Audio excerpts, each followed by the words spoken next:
G'day and welcome to this Saturday edition of The Box Seat. I'm Matt Kelly. 3 Group 3s, the champion fillies, the Colonel Reeves and the RJ Peters headline another huge day of racing at Ascot on Saturday.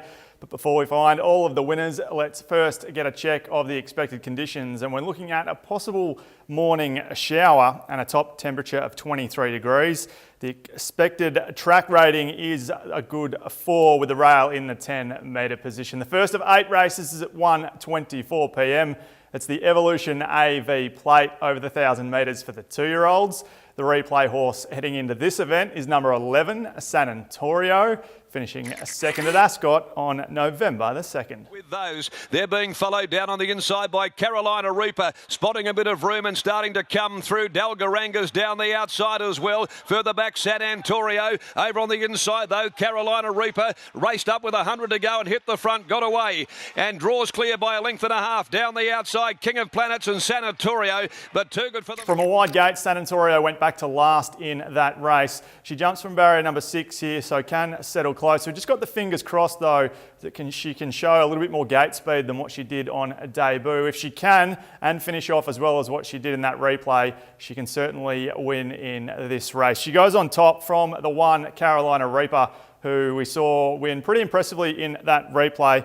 Is drawn in gate number 5, so shouldn't have too many problems going forward and sitting on the speed again, and certainly can give a sight and make it back-to-back wins, can the 1 Carolina Reaper. The 10 Party Night goes in for second. This horse was also in that replay, but spent a lot of petrol getting across from a wide gate before eventually leading and just faded in the home straight. Like the stablemate Carolina Reaper, Party Night is drawn well in barrier number 3, so can certainly be more than competitive in this race. And the 5 Chasing the Ace goes in for 4th. This is a horse that showed plenty of ability when 5th behind Agent Pippa on debut. The top 4 selections for the first event are the 11 San Antonio, the 1 Carolina Reaper, the 10 Party Night and the 5 Chasing the Ace. Race number 2 is at 2:04 and it's the Fine Wine Wholesalers handicap over 1,000 metres.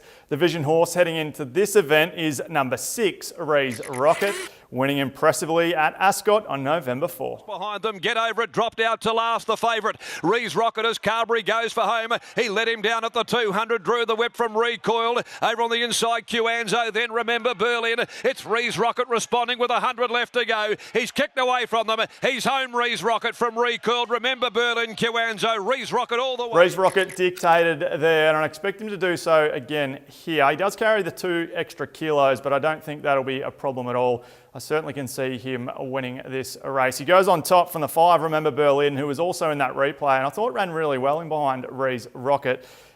Should have come on from that run. The only thing that's a bit of a negative is drawn the outside gate, so we'll need a little bit of luck. In for 3rd, I've got the 4, Recoiled, who jumped with him in that replay, in that last start run, the replay we just saw, and that made all the difference, having missed the kick on a number of previous runs. I think if Recoiled can get the kick here again, he can certainly challenge in this race. And to round out the 4, I've gone the 8, the River, who resumes here.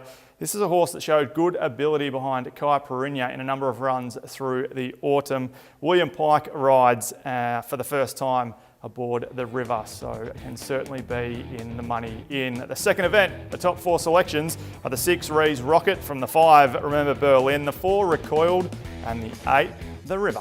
Race number 3 is at 2:44. It's the South African Airways handicap over 1,400 metres. The Vision horse here is number 4, Wrinkly, running 3rd at Ascot on November 11. Gonna go, followed then by Conceited. Over on the inside then Mr. Panon, but Wrinkly a day in front. 200 left to run. It's Wrinkly by 4, Cranky Dancer gonna go. Down the outside, Conceited. Wrinkly stopping, the post coming, so's gonna go. Celebrity Dream flying along the rail, but Gonna Go does best. Gonna Go beats Celebrity. I'm a big fan of the winner in that race in Gonna Go, and that's part of the reason why I've got the 4, Wrinkly, on top here.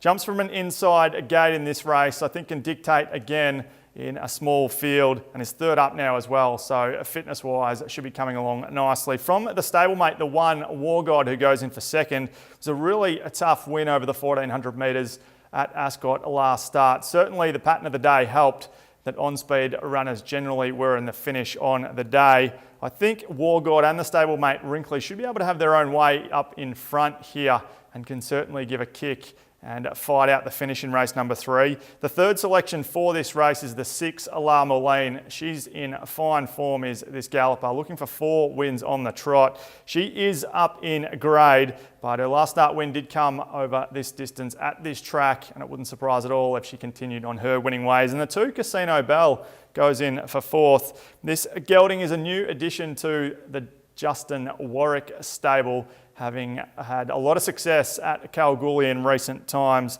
I think the 2 Casino Bell can certainly run in the money here in race number 3. The top 4 selections are the 4 Wrinkly from the 1 War God, the 6 La Moline and the 2 Casino Bell. Race number 4 is at 3:25 and it's the Coburn Gateway Shopping City Trophy over 2,200 metres. The replay horse we're checking in on here is number 2, Master Magician, finishing 3rd at Ascot on November 4. Work on Trap for Fools. He quickly put 2.5 lengths on Reef Keeper, Time to Hunt, followed by Master Magician, Karelabeck, but Trap for Fools is well clear. Down past the 150, Trap for Fools increasing the margin. 3 clear, almost 4 from Karelabeck. Master Magician all the way again for Trap for Fools. Trap for Fools beat Karelabeck. Thought it was a really honest effort from Master Magician, who's been pretty good this whole campaign. William Pike jumps aboard here, and the draw is a positive one as well, jumping from barrier number 2. I found it hard to split the 2 and the 1. I've got the top weight Karelabeck in for 2nd. There wasn't much between them in that replay. I don't think there will be here again. This horse has won or been placed in 6 of his last 8 starts, so consistency-wise, you don't get much better than that. Certainly will be one of the main chances in this race. The 5 Reef Keeper goes in for 3rd. Sat on a pretty hot speed in that same race that Master Magician and Karelabeck were in. I think the run at the 2,100 will have him better coming into this event, having stepped up in distance from 2 starts ago. Wouldn't surprise me at all if Reef Keeper got the Chocolatier. And the 4th pick is the 4 Born Blue, who rattled home really, really well in the replay we just saw as well. Another one coming out of that race. And will need a good solid tempo here, but if Born Blue can get a few favours in the run, you can see a challenging late. Race number 4, the top 4 selections, going with the 2 Master Magician from the 1 Karelabeck, the 5 Reef Keeper and the 4 Born Blue.